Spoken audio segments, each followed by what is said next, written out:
My knockout rose bush is dying. All roses, even the beautiful and hardy knockout, can sometimes have problems.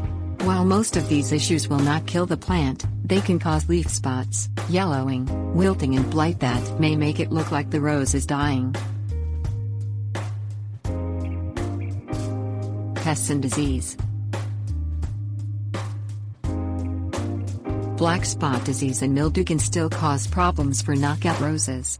In addition, pests like aphids, sawfly larvae and spider mites will often feed on knockouts. If left unchecked, these diseases and pests can weaken the plant and make it susceptible to disease in extremes of cold and heat. Hydration.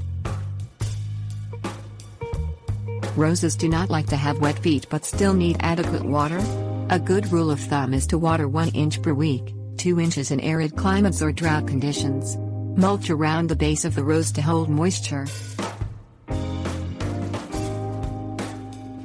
Pruning.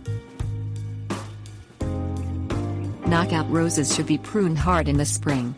Remove all crossing tips and branches, and thin the rose to provide adequate airflow. Hardiness zone issues.